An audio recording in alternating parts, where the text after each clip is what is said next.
Hi everyone, welcome back to the show. Today we are talking about Charter Arms Company. Charter Arms made their debut in 1968 with a revolutionary new firearm, the Undercover. And some people nowadays might think, oh, that's that cheapy little snub-nosed revolver that my grandfather kept in the drawer. Well, you would be right. But it was actually ahead of its time. So, with that said, let's get into it. Alright, good thing you stayed. So, here is the Charter Arms I have available to me. It was manufactured in 1972, and obviously for YouTube, unloaded.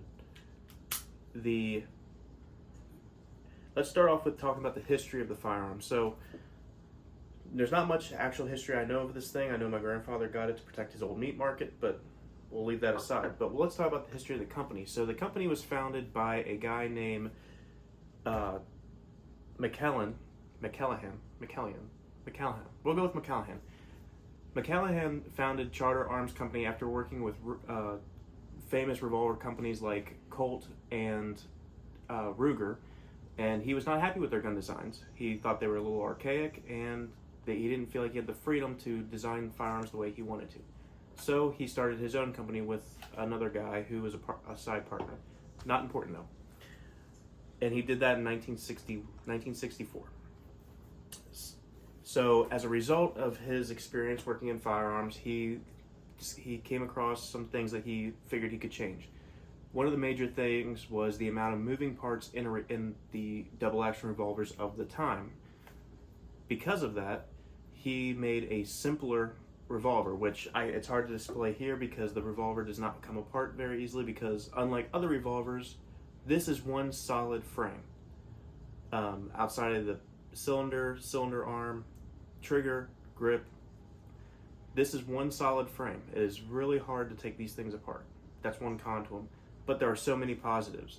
So one other thing he designed, which is my personal favorite, is instead of relying on just the thumb drop for the cylinder, as such, you can also pull and it drops, which when I ran probably 50 rounds through this at the range, and I will say that is actually a lot more comfortable to do than most of your revolver types.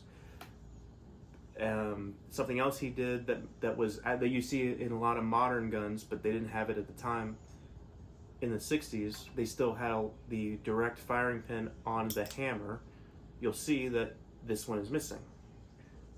Well, it's because Charter Arms was the first company to design the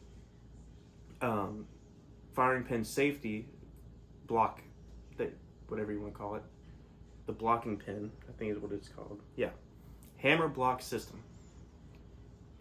The hammer block system that allows the firing pin to be saved from any negligent discharge or from accidentally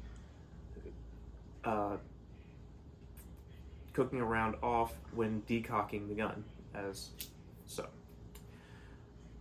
Something else he did was he reduced the amount of moving parts that were in the revolver. Now, I will talk to you in a minute about why that's kind of a bad thing, but let's talk about the benefits of it here.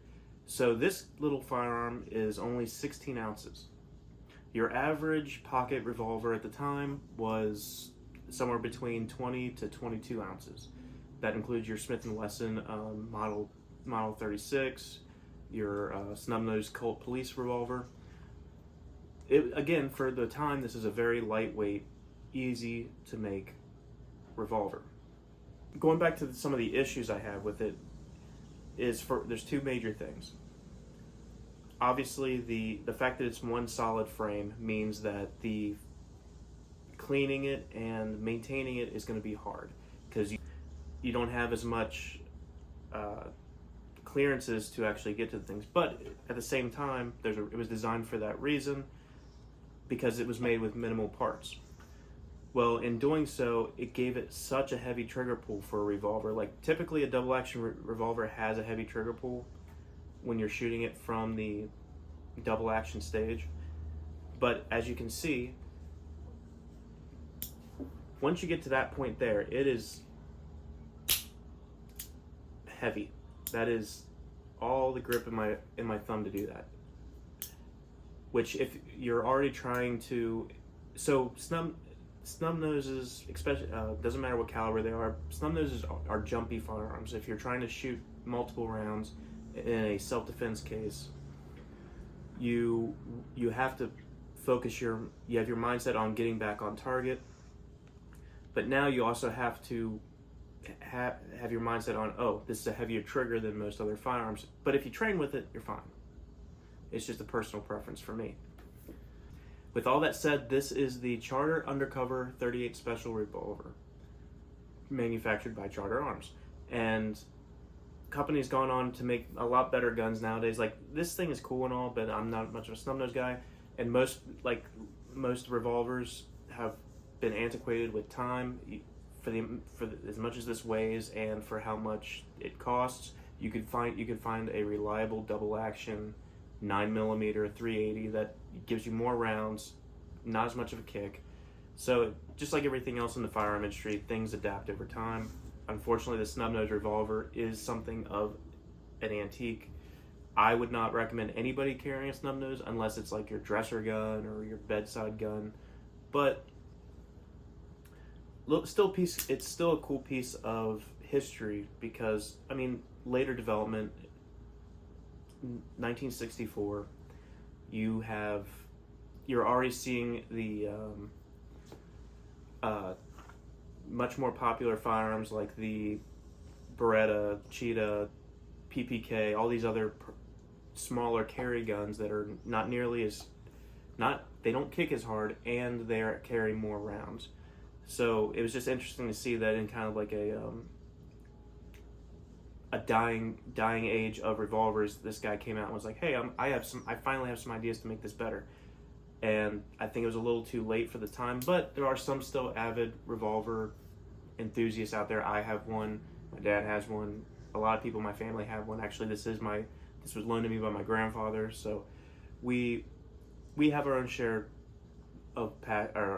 passion for revolvers. So it's understandable why some people would still want to see that change. But like I always say, if you're going to carry a gun, the only way you can get any good at it is to practice with it. So if this is something that you see yourself carrying, good. I'm not going to judge you for it too harshly.